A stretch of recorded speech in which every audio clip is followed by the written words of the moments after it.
Hello everyone, मेरा नाम रिंकी मिगलानी है और मैं doctor B R. Ambedkar government college Kaithal में कॉमर्स की प्रोफेसर हूँ। सबसे पहले आप सभी का बहुत बहुत स्वागत है हमारे इस ई लर्निंग प्रोग्राम के अंदर। तो आज का हमारा इस क्लास के अंदर टॉपिक है मैनेजमेंट के ऊपर।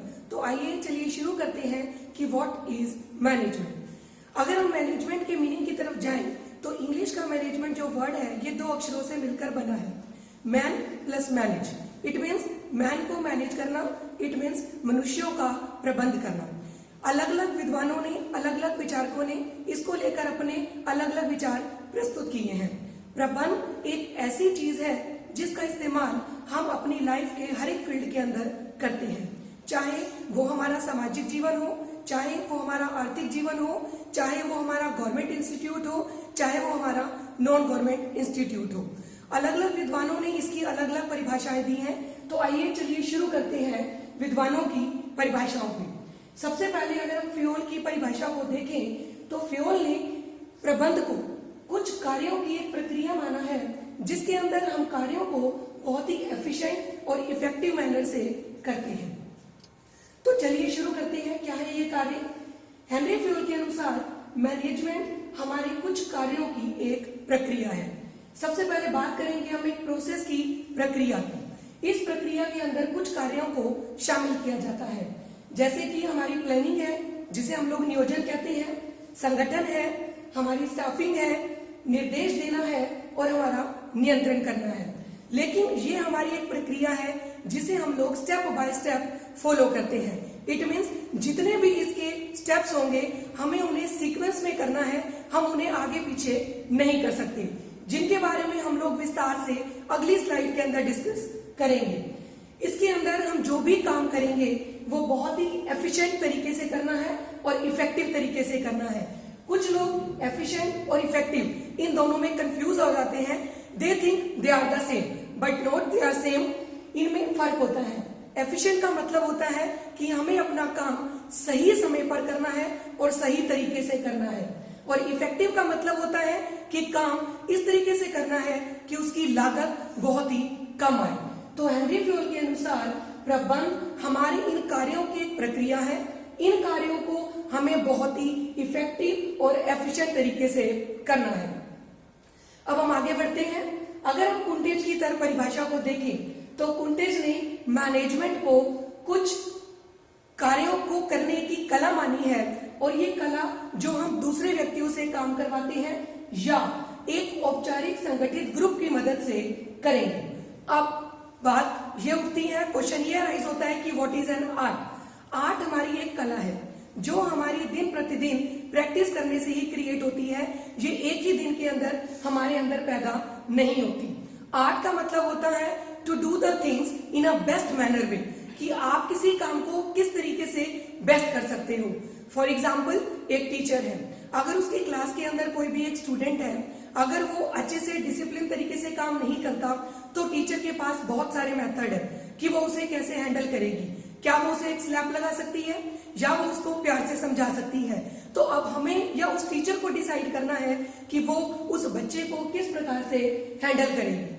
हम इसके अंदर दूसरे व्यक्तियों से ये काम करवाएंगे, प्लस एक फॉर्मली ऑर्गेनाइज ग्रुप की मदद से।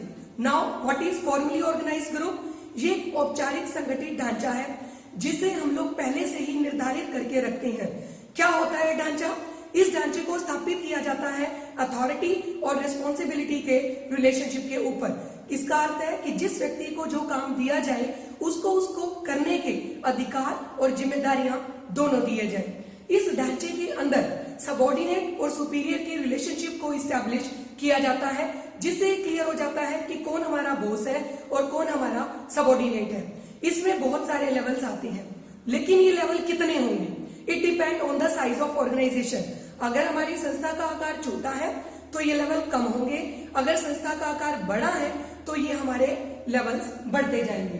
तो इस हिसाब से कुंटेज ने प्रबंध को किसी भी काम को करने की एक कला माना है जिसे हम एक फॉर्मली ऑर्गेनाइज ग्रुप की मदद से करते हैं। तो in short form we can say management is a very broad field जिसका इस्तेमाल हम अपनी लाइफ के हर एक क्षेत्र के अंदर करते हैं। सो it is a universal in the nature.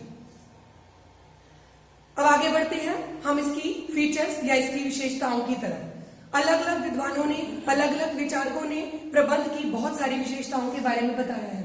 इसके अंदर हम देखेंगे, सबसे पहले हम बात करेंगे कि it is a universal activity, कि प्रबंध एक सार्वभौमिक प्रक्रिया है। एज वी डिस्कस, जैसा कि हम लोग पहले ही डिस्कस कर चुके हैं कि ये सार्वभौमिक है। सार्वभौमिक मतलब इसका इस्तेमाल कहीं पर भी हम लोग कर सकते हैं, चाहे वो हमारा कोई भी शिक्षण संस्थान हो, हमारा स्कूल है, हमारा कॉलेज है, इवन देन हमारा घर है, हमारा कोई भी जगह, ऐसी कोई भी जगह नहीं है जहां पर हम इसका इस्तेमाल ना करते हो।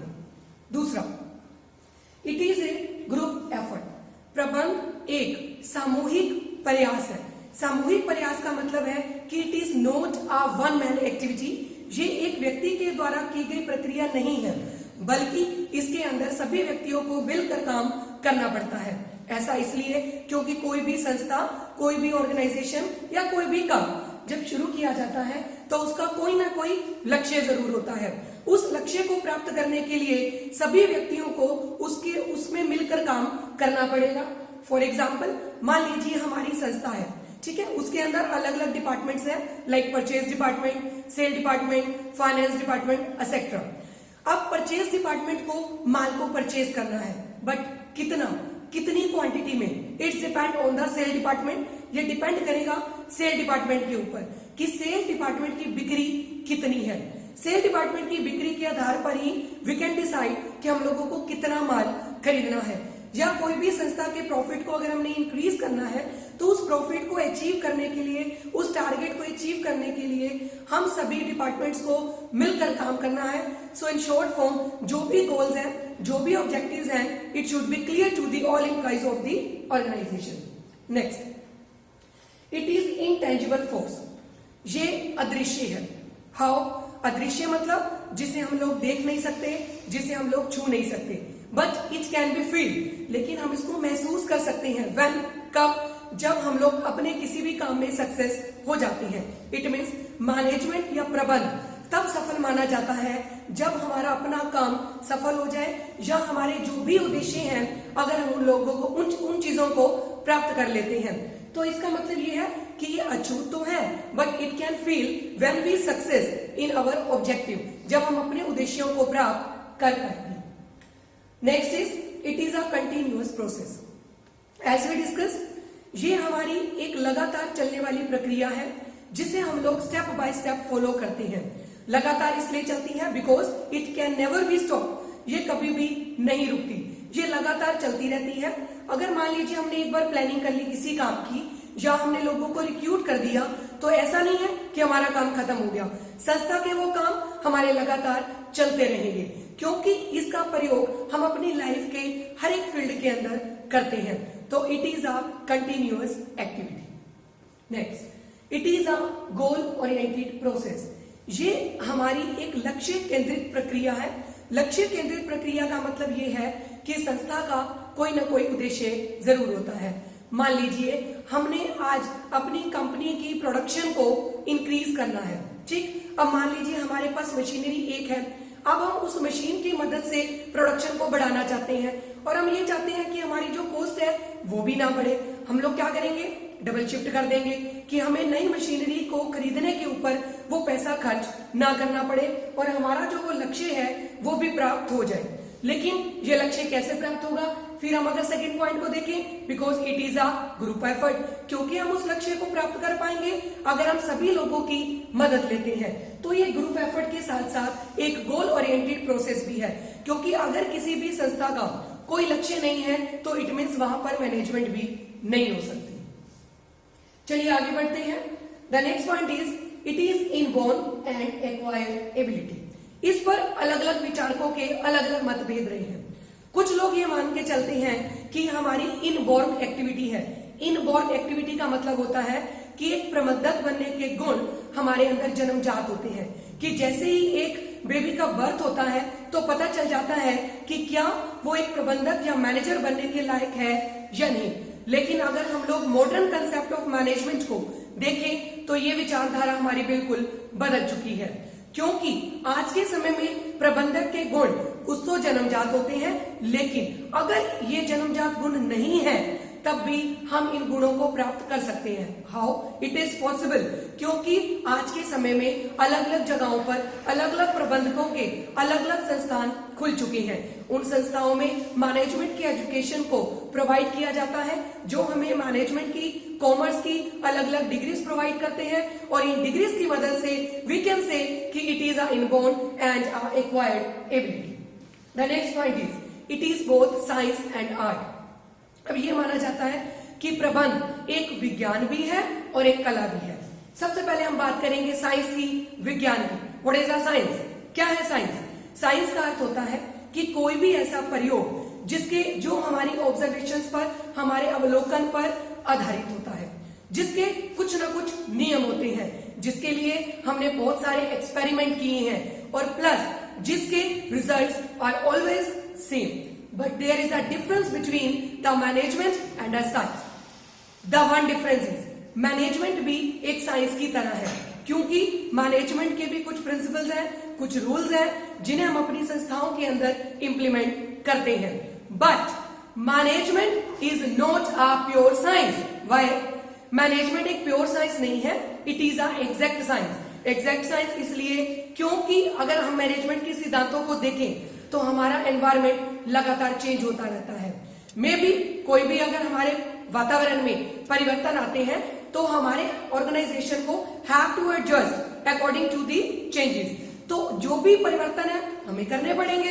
It means results are not same always. हमारे जो रिजल्ट्स हैं वो सेम नहीं होंगे, लेकिन साइंस के रिजल्ट, फॉर एग्जांपल वाटर है, H2 है, दे आर ऑलवेज सेम रहेंगे। लेकिन मैनेजमेंट के जो सिद्धांत है they are ever changing according to the changing situation और the environment. Now how it is an art? Art means, art का मतलब होता है to do the thing in the best manner way, कि किसी भी काम को एक बेस्ट तरीके से करना। और ये कभी भी एक रात में नहीं आती, इसके लिए हमें लगातार प्रैक्टिस करनी पड़ती है। As we discuss in the previous example, हम लोगों ने जैसा कि डिस्कस किया कि जो आर्ट है वो एक टीचर है, उसके क्लास में स्टूडेंट है, अगर वो सही तरीके से काम नहीं करता, बहुत सारे ऑप्शन है, उसको हमने कैसे ट्रीट करना है, कैसे हैंडल करना है। उसे एक स्लैप लगा दिया जाए, या उसको प्यार से हैंडल किया जाए, या उसको किस तरीके से पनिश किया जाए, ये हमें डिसाइड करना है कि हमने उस काम को किस तरीके से करना है। तो मैनेजमेंट भी हमें ये सिखाता है कि काम किस तरीके से करें कि कॉस्ट उसकी कम आए, वेस्टेज ऑफ टाइम और टूट फूट कम हो, और हमारे जो प्रॉफिट है वो इंक्रीज हो। It can be said it is not a pure science and but it is a art. Next the point, it is a dynamic system. Dynamic Hindi में इसको बोला जाता है गतिशील। गतिशील मतलब जो लगातार बदलता रहता है। बदलने का मतलब है, जैसा कि हम सभी जानते हैं कि हमारा एनवायरमेंट, हमारा वातावरण वो हमेशा बदलता रहता है। समय समय पर नई नई टेक्नोलॉजी आती रहती है, उनमें परिवर्तन होते रहते हैं। कोई भी संस्था वो तभी सक्सेसफुल मानी जाती है, तभी सक्सेस होगी, तभी एग्जिस्ट करेगी अगर वो अपने आप को नई टेक्नोलॉजी के हिसाब से चेंज कर जाए। तो मैनेजमेंट के सिद्धांत भी बदलते रहते हैं। फॉर एग्जाम्पल, मान लीजिए मेरी एक संस्था है और मैं हेलमेट को मैन्युफैक्चर करती हूँ। मैं एक महीने के अंदर 500 हेलमेट का प्रोडक्शन करती हूँ, राइट।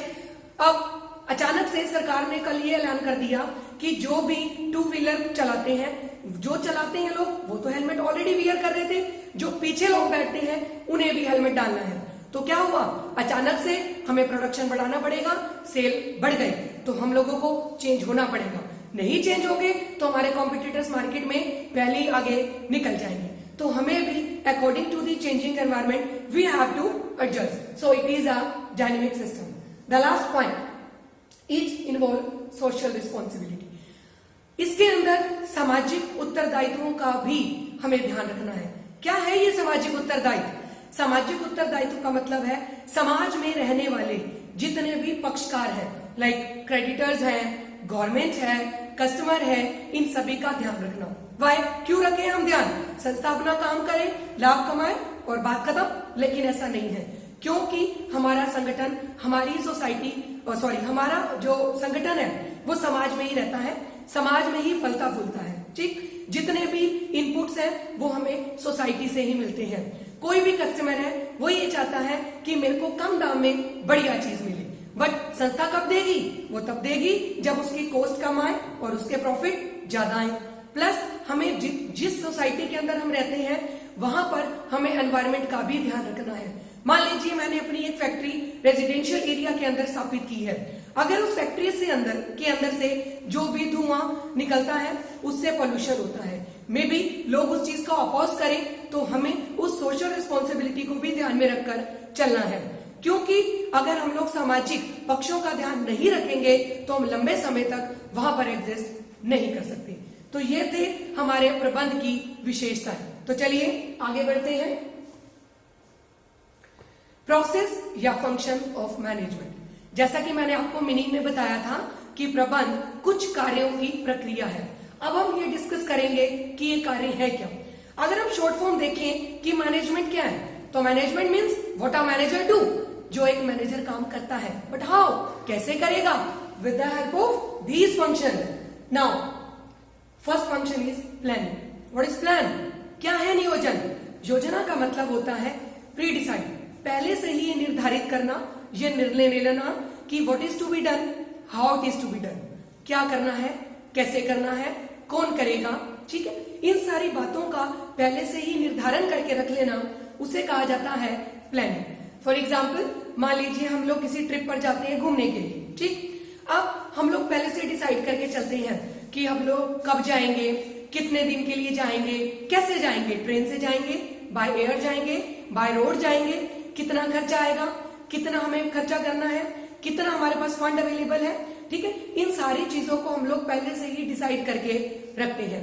अगर हम कंपनी की बात करें, ऐसे ही जो हमारी ऑर्गेनाइजेशंस है वो भी पहले से ही प्लान करके चलती है कि मान लीजिए एक संस्था है, उन्होंने प्रोडक्शन को इंक्रीज करना है 20% तक, तो उन्हें पहले से डिसाइड करना है कि ये प्रोडक्शन जो इंक्रीज करना है, करना कैसे है, कितने लोगों की जरूरत है, कितना फंड चाहिए, कितनी मशीनरी चाहिए। क्योंकि आज के समय में अगर आप कोई भी काम प्लानिंग करके नहीं चलते हो तो it means you are wasting your time and your money. आप अपने टाइम को, अपनी मनी को वेस्ट कर रहे हो। The next point, organizing. क्या है संगठन? हमने जो प्लान किया उस प्लान को, उस योजना को पूरा करने के लिए अब हम लोग एक ढांचे को तैयार करेंगे। ढांचा मतलब उस रिसोर्सेज को, उस मटेरियल को हम लोग कलेक्ट करेंगे ताकि उस मटेरियल को इकट्ठा करके हम अपने उस काम को पूरा कर पाएं। इसके अंदर हम लोग एक संगठन का ढांचा भी तैयार करेंगे। ये संगठन का ढांचा हमारे सबऑर्डिनेट और सुपीरियर के रिलेशनशिप को इस्टेब्लिश करेगा, और ये रिलेशनशिप इस्टेब्लिश होते हैं अथॉरिटी और रिस्पॉन्सिबिलिटी की हेल्प से। अगर ये संगठन का ढांचा पहले से ही डिसाइड है, पहले से ही क्लियर है, तो काम करने में कोई प्रॉब्लम नहीं होगी, बिकॉज इसमें पहले से ही क्लियर है कि हु इज आवर बॉस, हमारा बॉस कौन है, हु इज आवर सबऑर्डिनेट, हमारा अधीनस्थ कौन है, हमें किसे रिपोर्ट करनी है। लेकिन इसके अंदर बहुत सारे लेवल्स होंगे, राइट। अब ये लेवल्स डिपेंड करेंगे हमारी संस्था के आकार के ऊपर। संस्था का आकार छोटा है तो ये लेवल कम हो जाएगी, अगर संस्था का आकार बड़ा है तो ये लेवल भी हमारे बढ़ते जाएंगे। The next point is staffing. Staffing का मतलब क्या है? Put the right person at the right job. क्या है ये राइट पर्सन, क्या है ये राइट जॉब? इसके लिए हमें प्रिंसिपल ऑफ स्पेशलाइजेशन को ध्यान में रखना होगा। हमारा स्पेशलाइजेशन, श्रम विभाजन, इसका मतलब होता है जो व्यक्ति जिस काम को करने में निपुण हो, हमें उस व्यक्ति को वो काम देना चाहिए। मान लीजिए एक टीचर है, ठीक, अगर उस टीचर के अंदर पेशेंस नहीं है, it means he or she is not suitable for the post of teacher. Why? मान लीजिए अगर वो टीचर ये बोलता है कि मैं एक स्टूडेंट को जस्ट एक ही बार समझा सकता हूँ और बच्चों को बार बार समझाना मेरे लिए पॉसिबल नहीं है, तो इट मीन्स वो हमारी टीचिंग की पोस्ट के लिए बिल्कुल भी सुटेबल नहीं है। लेकिन अब राइट जॉब या राइट पर्सन का मतलब क्या है? हम उसकी क्वालिटीज, उसके गुण देखें। फॉर बिकमिंग अ टीचर, एक टीचर के बनने के लिए हम लोगों को कुछ डिग्री चाहिए। फॉर एग्जाम्पल बीकॉम की, बीएड की, एमकॉम की। मान लीजिए अगर किसी टीचर के पास ये डिग्रीज नहीं है, इट मीन्स ही और she is not suitable for the teaching job, वो टीचिंग जॉब के लिए सुटेबल नहीं है। तो अब ये स्टाफिंग होगी कैसे, कहां से आएंगे वो लोग? इट मीन्स हम लोगों को इनकी भर्ती करनी है। ये भर्ती हम दो स्रोतों से कर सकते हैं, इंटरनल मतलब आंतरिक और एक्सटर्नल मतलब कि बाहरी। इंटरनल का मतलब होगा कि हम लोग अपनी संस्था के अंदर से just like promotion, demotion, transfer करके हम उन पदों को भर लें। और एक्सटर्नल का मतलब है कॉलेज के जो स्टूडेंट्स हैं उनकी हम प्लेसमेंट करें, कोई भी रोजगार कार्यालय से लें, ठीक है, या हम लोग पेपर में एडवर्टीजमेंट करके भी इन लोगों की भर्ती कर सकते हैं। क्योंकि अगर हमारे पास ये मैन पावर नहीं है तो जो हमने प्लान किया, जो हमने संगठन का ढांचा तैयार किया, उसे हम लोग बिल्कुल भी पूरा नहीं कर पाएंगे। Fourth point, directive. अब हमने कर्मचारी तो अपॉइंट कर लिए, लेकिन अब उन्हें काम कैसे करना है, इसके लिए हमें उन्हें निर्देश देने पड़ेंगे। हमें उन्हें बताना पड़ेगा, गाइड करना पड़ेगा कि हाउ उन्हें काम करना कैसे है। डायरेक्टिव के अंदर हम 4 प्रकार के कार्यों को शामिल करते हैं। सुपरविजन, हमारा कम्युनिकेशन, हमारा लीडरशिप और हमारा मोटिवेशन। सुपरविजन, सुपरविजन का मतलब होता है कि हम लोग उनके कामों के ऊपर पूरा सुपरवाइज करेंगे, नजर रखेंगे कि उन्हें काम कैसे करना है। क्योंकि संस्था के अंदर सभी लोग एक्सपीरियंस नहीं होते। मे बी हम लोगों ने जिन लोगों को रिक्रूट किया हो दे आर फ्रेशर, वो फ्रेशर हो, तो हमें उन्हें बताना है, उन्हें समझाना है कि उन्हें काम किस प्रकार से करना है। कम्युनिकेशन, इसके लिए हमें उनके साथ बातचीत करनी पड़ेगी, संचार करना पड़ेगा, और वो भी फॉर्मल, क्योंकि संस्था के अंदर जो भी काम किए जाते हैं वो हमारी पर्सनल बातें नहीं होती, बल्कि फॉर्मल औपचारिक संचार की मदद से ही हम उन्हें उनके काम के बारे में बताएंगे। लीडरशिप, कोई भी सबऑर्डिनेट काम तभी करता है जब उसे एक अच्छा लीडर लीड करे। What is leadership? लीडरशिप का मतलब होता है टू लीड अदर्स, दूसरों को लीड करना। लेकिन लीड करने का मतलब क्या है? लीड करने का मतलब है टू इन्फ्लुएंस द अदर्स, दूसरे लोगों को प्रभावित करना। लेकिन वो प्रभावित किया जाता है हमारे कम्युनिकेशन की मदद से। तो they are the interrelated. The last point, motivation. अब काम दे दिया, सुपरविजन भी कर रहे हैं, ठीक है, अब हमने उनको प्रेरित करना है। कुछ लोग काम करना नहीं चाहते, ठीक, अब हमें उन्हें एक लालच देना है। मे बी वो मॉनेटरी हो, मे बी वो नॉन मॉनेटरी हो, तो किसी भी तरीके से हमें उनके अंदर काम करने की प्रेरणा को जागृत करना है, चाहे प्यार से, चाहे हम उसे दंड देकर। तो इन चारों कामों को हम लोग डायरेक्टिंग के अंदर इन्वॉल्व करते हैं। अब last point, very very important point, controlling. ये हमारी मैनेजमेंट का लास्ट पॉइंट तो है, लेकिन ये कहेंगे कि सबसे इंपॉर्टेंट पॉइंट है, क्योंकि यहीं पर ही हम लोग ये चेक करते हैं कि हमने जो कर्मचारियों को काम दिए, क्या उन वर्कर्स ने वो काम हमारे अकॉर्डिंग किए हैं या नहीं किए हैं।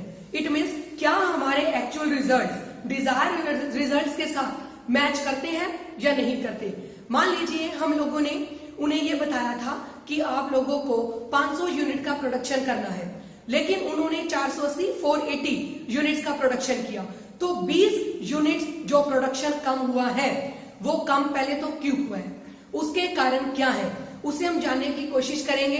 And then we will take the corrective action, और उसके बाद हम लोग सुधारात्मक कार्यवाही करेंगे ताकि भविष्य में वो गलती ना हो। तो ये थी हमारी प्रोसेस, जिन्हें हमें स्टेप बाय स्टेप फॉलो करना है, क्योंकि ये इन पॉइंट्स की सीक्वेंस है जिन्हें हम लोग आगे पीछे नहीं कर सकते। चलिए आगे बढ़ते हैं।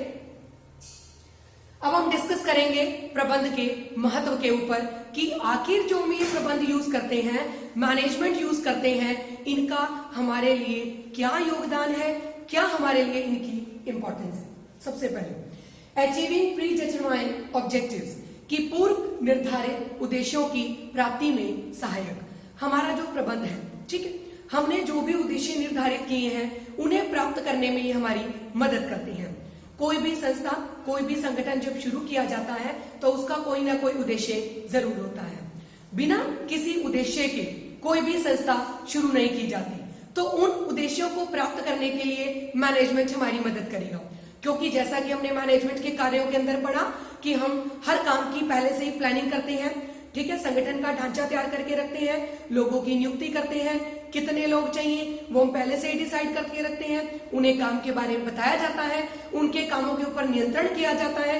तो जब ये काम पूरे सिस्टमेटिक तरीके से होंगे तो ऑटोमेटिकली हमारे जो उद्देश्य हैं वो अपने आप ही प्राप्त हो जाएंगे। Second point, ensuring maximum utilization of resources production. अब हमने क्या करना है, जितने भी हमारे पास रिसोर्सेज हैं, जितने भी हमारे पास संसाधन हैं, हमने उनका बेस्ट यूज करना है। कैसे होगा ये बेस्ट यूज? ये होगा हमारे ग्रुप एफर्ट्स की मदद से, अगर हम सभी लोग टीम वर्क के अंदर काम करते हैं। And it is possible only with the help of management, और ये प्रबंध की मदद से ही टीम वर्क क्रिएट हो सकती है। क्योंकि कोई भी संस्था हो, उसके पास रिसोर्सेज लिमिटेड होते हैं। अब प्रत्येक संस्था ये चाहती है कि मेरे संसाधन का इस्तेमाल इस तरीके से किया जाए कि उसका जो बेस्ट यूज हो सके। ठीक, जैसे कि हमने पहले भी एग्जांपल डिस्कस किया कि मान लीजिए हमारे पास कोई भी एक मशीनरी है और हमने उससे प्रोडक्शन ज्यादा करना है, हम लोग उसकी शिफ्ट्स को बढ़ा देंगे या वर्कर्स ज्यादा लगा देंगे ताकि हमारे ऊपर जो खर्चा है वो कम से कम पड़े। क्योंकि अगर हमारी लागत कम आएगी, ठीक है, और प्रॉफिट इंक्रीज होंगे, तभी हमारे रिसोर्सेज का सही यूटिलाइजेशन माना जाएगा। थर्ड पॉइंट, ओवरकमिंग कंपटीशन, प्रतिस्पर्धा का सामना करना। आज का युग हम सभी जानते हैं कि कंपटीशन का युग है। इस कंपटीशन के युग में अगर हम आगे निकलना चाहते हैं तो ये तभी पॉसिबल है कि हम मार्केट के अंदर अच्छे रेट पर, सही दामों पर बढ़िया चीज कॉम्पिटिटर से पहले मार्केट में लॉन्च कर दें। लेकिन इसके लिए हमें सबसे पहले प्लानिंग करके चलनी होगी कि हमने वो काम कैसे करना है, किस तरीके से करना है। इसके अंदर भी हम वही करेंगे कि कंपटीशन को हम फेस तभी कर पाएंगे अगर हमारे प्रॉफिट बढ़ेंगे। प्रॉफिट कब बढ़ेंगे? अगर हमारी कंपनी की बिक्री बढ़ेगी, और कंपनी की बिक्री तब बढ़ेगी अगर हम लोग सही चीज सही दामों पर मार्केट में लॉन्च करेंगे ताकि मार्केट में हमारी चीज की डिमांड हो। Next point, ensuring smooth running of large scale business. इसका मतलब ये है कि अगर हमारा बिजनेस बड़े पैमाने पर है तब भी मैनेजमेंट की मदद से हम इसको बहुत अच्छे तरीके से रन कर सकते हैं। जैसा कि हम सभी जानते हैं आज का कंपटीशन का जमाना है और आज के टाइम में एक लोकल बिजनेस करना ही नहीं रह गया, बल्कि हमारा जो बिजनेस है वो नेशनल और इंटरनेशनल बाउंड्रीज को क्रॉस कर चुका है। लेकिन इसके लिए जरूरी हो जाता है कि हम उस बिजनेस को सही तरीके से रन करें, हमारी सेल लगातार बढ़े, मार्केट में हमारे प्रोडक्ट्स की डिमांड जो है वो बढ़े और हमारी जो कॉस्ट है वो कम से कम आए, ताकि जो रिसोर्सेज हैं उनका बेस्ट यूटिलाइजेशन हो। As we discussed, or maximum utilization is possible with the help of management. The next point, maintaining a sound organizational structure. इसका मतलब क्या है कि संगठन के ढांचे को मेंटेन करके रखना, स्थापित करना। प्रबंध की मदद से हम अपनी संस्था के अंदर एक संगठन का बढ़िया ढांचा तैयार करते हैं। संगठन के ढांचे का मतलब होता है हमारी अथॉरिटी को, रिस्पॉन्सिबिलिटी को फिक्स करना। जिस व्यक्ति को जो काम दिया गया है उसको उसके लिए जवाबदेही भी करना और प्लस उसको काम करने के अधिकार भी प्रोवाइड करना। इसके लिए हम लोग क्या करेंगे, एक ढांचे को तैयार करेंगे। और ढांचे का मतलब है जो पहले से ही क्लियर हो कि कौन हमारा सुपीरियर है, कौन हमारा सबऑर्डिनेट है, हमें किसको रिपोर्ट करनी है। क्योंकि अगर ये चीज क्लियर नहीं होगी या एक सबऑर्डिनेट के 2-3 बॉस हैं तो ही विल बी कंफ्यूज्ड, वो कंफ्यूज हो जाएगा कि उसे किसे रिपोर्ट करनी है। तो मैनेजमेंट की मदद से हम एक संगठन का एक बहुत ही साउंड ढांचे को तैयार कर सकते हैं। Next point, establishing good labour owner relationship. अब बात करेंगे हम ओनर और लेबर के रिलेशनशिप की, ठीक है। अब इनके बीच में संबंध तब अच्छे माने जाते हैं अगर ओनर और लेबर दोनों ही एक दूसरे की समस्याओं के बारे में जाने, समझें, एक दूसरे की बातों को सुने। हमारी कंपनी के अंदर, हमारी संस्था के अंदर जो भी कंपनी का मालिक है, जो भी हमारी संस्था के ओनर्स हैं, वो तभी सेटिस्फाई होंगे अगर उनको ज्यादा से ज्यादा प्रॉफिट अर्न हो, ठीक है। वो उनका क्योंकि जो इंटरेस्ट है वो प्रॉफिट को अर्न करने में रहता है, और जो हमारी लेबर है, जो हमारे वर्कर्स हैं, वो ये चाहते हैं कि उन्हें अच्छी वर्किंग कंडीशंस मिले, उन्हें समय पर उनकी सैलरी और वेजेस जो है वो पे हो। लेकिन ये तभी पॉसिबल है अगर वो अच्छे से आपस में कम्युनिकेट करके, आपस में बातचीत करके एक दूसरे की समस्याओं को सुने, समझे। इसके लिए जरूरी हो जाता है कि हर चीज का पहले से योजना बनाई जाए, संगठन का ढांचा तैयार किया जाए, उन्हें क्लियर किया जाए कि उन्हें क्या काम करना है और कैसे करना है। और अगर इनके संबंध अच्छे होंगे तो नो डाउट कोई भी संस्था लंबे समय तक एग्जिस्ट करेगी। Next point, fulfilling the social responsibility, ठीक है। इस पॉइंट के बारे में हम पहले भी डिस्कस कर चुके हैं कि प्रबंध जो है उसका महत्व सामाजिक उत्तरदायित्व को पूरा करने में भी है।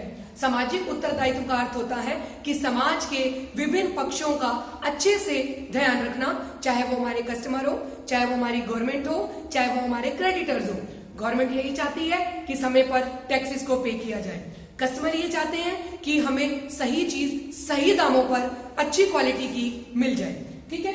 और हमें इन सभी पक्षों का ध्यान रखना है। इसके लिए जरूरी हो जाता है कि जिस सोसाइटी के अंदर हम रहते हैं उस सोसाइटी में रहने वाले लोगों का प्लस उसके आसपास के वातावरण का हम लोग पूरा ध्यान रखें, क्योंकि अगर हम लोग इन पक्षकारों को इग्नोर करेंगे तो हम लंबे समय तक रन नहीं कर पाएंगे।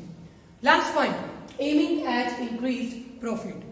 नेचुरल सी बात है कि जब हमने मैनेजमेंट के सभी कार्यों के बारे में पढ़ा, प्लानिंग, ऑर्गेनाइजिंग, स्टाफिंग, डायरेक्टिंग और कंट्रोलिंग को अगर हम लोग सही तरीके से फॉलो करेंगे, प्लस हमारे लेबर के, हमारी मैनेजमेंट के रिलेशनशिप्स गुड होंगे, सोशल रिस्पॉन्सिबिलिटीज को ध्यान रखेंगे, तो इट मीन्स हम लोग लंबे समय तक एग्जिस्ट कर पाएंगे। और लंबे समय तक एग्जिस्ट कर पाएंगे तो इट मीन्स हमारी कंपनी के अंदर जो चीजों की डिमांड है मार्केट में वो बढ़ेगी, डिमांड बढ़ेगी, इट मीन्स सेल बढ़ेगी, और सेल बढ़ेगी तो इट मीन्स हमारे जो प्रॉफिट्स हैं वो लगातार बढ़ते जाएंगे। हाँ जी, तो आज हम लोगों ने मैनेजमेंट के मीनिंग के बारे में पढ़ा, उसकी विशेषताओं के बारे में पढ़ा, उसके फंक्शंस के बारे में पढ़ा और उसकी इंपॉर्टेंस के बारे में पढ़ा। तो अब हम ये कह सकते हैं शॉर्ट फॉर्म कि मैनेजमेंट जो है वो हमारे लिए बहुत बहुत इंपॉर्टेंट है, चाहे वो हमारा घर हो, चाहे वो हमारा स्कूल हो, हमारा कॉलेज हो, हमारी कोई भी गवर्नमेंट या नॉन गवर्नमेंट इंस्टीट्यूट हो। सो it is universal in the nature. बिना मैनेजमेंट के आई थिंक हम लोग एग्जिस्ट भी नहीं कर सकते। और मैं ये उम्मीद करती हूँ कि आपको ये मेरा लेक्चर बहुत पसंद आया होगा, और आपका धन्यवाद भी करना चाहूंगी कि आप लोगों ने मुझे अपना कीमती समय दिया। Thank you so much.